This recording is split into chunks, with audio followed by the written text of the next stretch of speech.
اس کی کم ہے، اس کی تحقیقات ہونی چاہیے، املاک کو نقصان پہنچانے والے کو قرار واقعی سزا ملنی چاہیے۔ پولیس نے ہمارے گھروں پر ریڈز کرنی شروع کر دی۔ گھر میں صرف والدہ صاحبہ، بیٹی اور بیٹا موجود تھے۔ چند روز قبل تقریباً رات 3 بجے میرے گھر کے دروازے توڑ کر 30 سے 40 لوگ داخل ہوئے اور بدتمیزی شروع کر دی اور کہا وہ قاتل ہے، کدھر ہے، اس کو نہیں چھوڑیں گے۔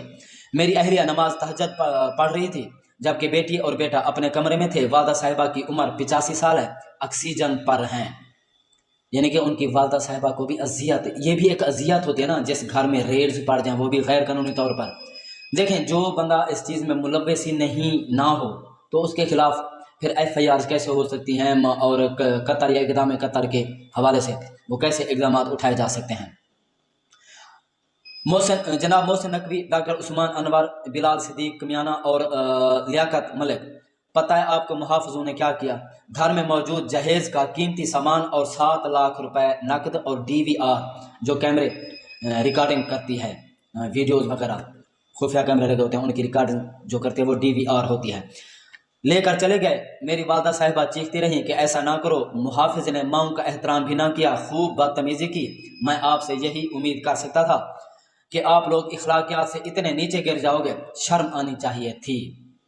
دیکھیں اداروں کے خلاف نفرت بڑھ رہی ہے انہی حرکتوں کی وجہ سے۔ یہ نچلے طبقے کے لوگ ہیں، جو چھوٹے عہدیداران ہوتے ہیں، یہ چیز وہ لوگ کرتے ہیں۔ وہ مزید کہتے ہیں کہ میں ایسے نظام اور محافظوں پر اللہ کی لعنت بھیجتا ہوں۔ آپ سمجھ رہے ہوں گے کہ بے شک ہر رات کے بعد صبح، ہر مشکل کے بعد آسانی اور ہر آزمائش کے بعد اس کا صلہ ہے۔ اللہ صبر کرنے والوں کے ساتھ ہے۔ بیٹی کا نکاح منسوخ کیا کیونکہ سامان تو میرے پنجاب کے محافظ ہی لوٹ کر لے گئے۔ کوئی نہیں، اللہ تو ہے۔ تاریخ کینسل کروانے کی بینکویٹ ہال، فلیٹیز ہوٹل سے تصدیق کر لیں۔ بے شک لوٹ مار کے لیے گھروں میں داخل ہوتے ہیں، چادر چار دیواری کا تقدس پامال کرتے ہیں اور خوش ہوتے ہیں۔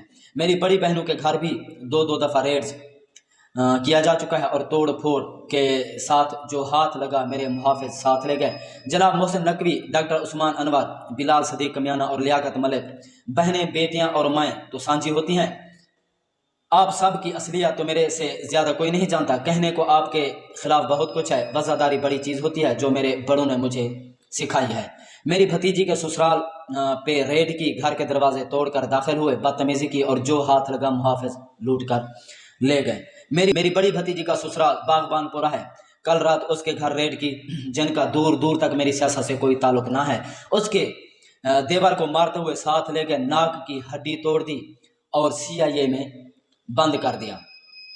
یہ ناک کی ہڈی سے یاد آیا، پرویز رشید کے گھر داخل ہوئے، اس کے جو ملازمین تھے، دیکھیں ملازمین تو غریب ہوتے ہیں، وہ تو کسی کے گھر بھی، ان کا غربت سے تو تعلق ہم جوڑ سکتے ہیں لیکن سیاست سے کیسے جوڑ سکتے ہیں؟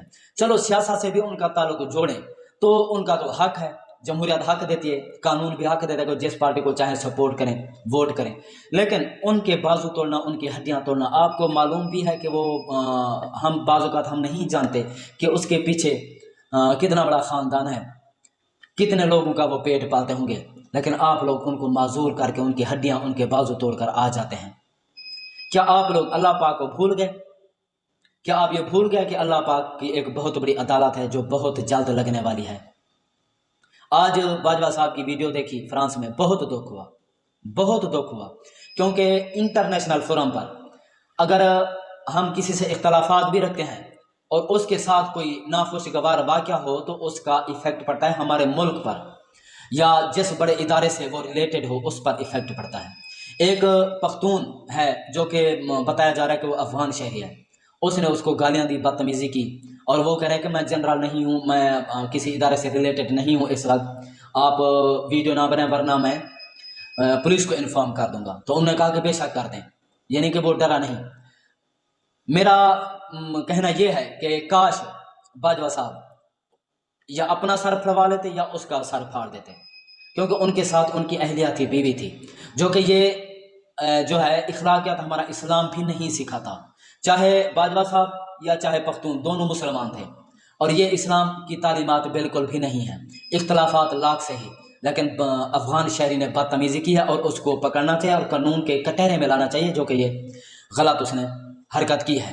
تو اسلم اقبال صاحب کہتے ہیں کہ بڑے بھائی میاں جاوید اقبال کے گھر ریڈ کی اور بھابھی جو کہ ہارٹ پیشنٹ ہیں ان کو اور میری بھتیجی جو کہ ڈاکٹر ہے ہراساں کیا اور کہا قاتل کدھر ہے.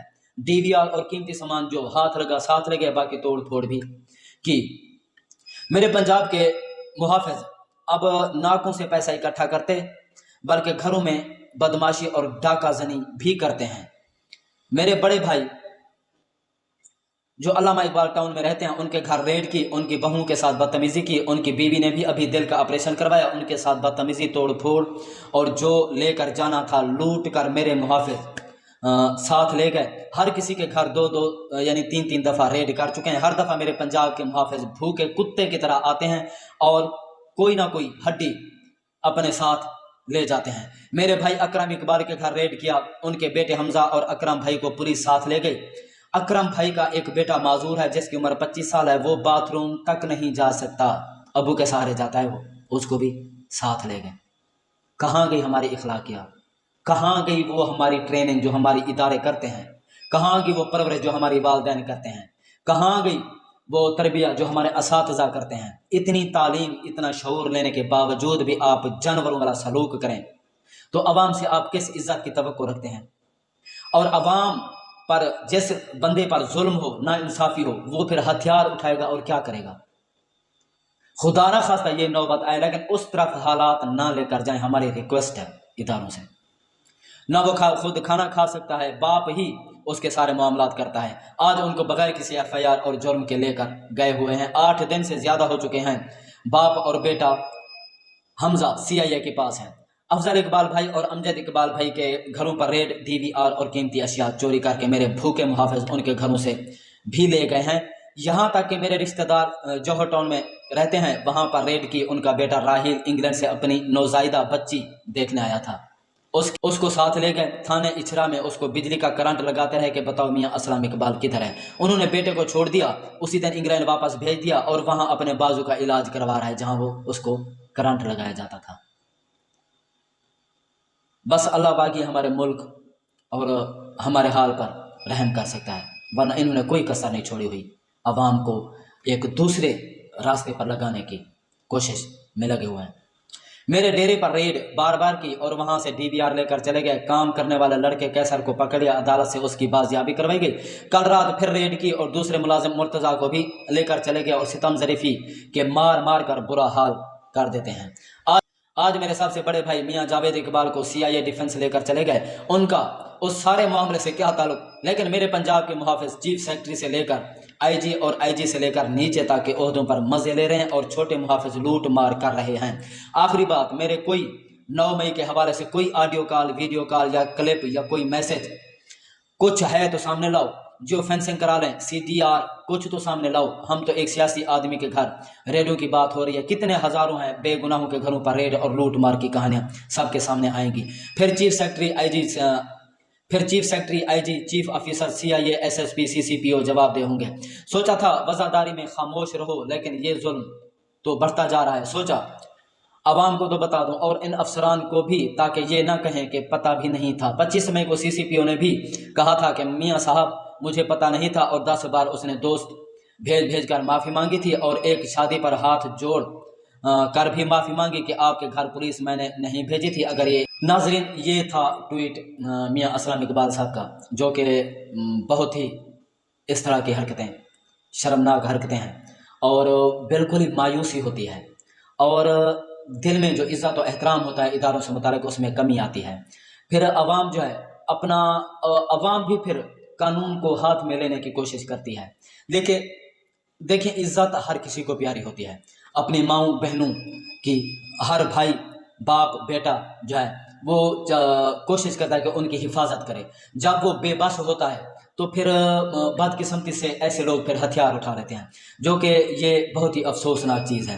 اور اس طرف حالات کو لے جانے کے لیے جو ہے نا بہت سارے لوگ کوشش کر رہے ہیں. مقصد صرف ان کا PTI کو کچلنا ہے، لیکن ایک عام انسان، عام غریب کو، عوام کو، اور جو اس چیز 9 مئی کے واقعات میں ملوث بھی نہیں ہے، اس کو بھی اس کا نشانہ بنایا جا رہا ہے اور اس کی جو چادر اور 4 دیواری کا تقدس ہے وہ پامال کیا جا رہا ہے.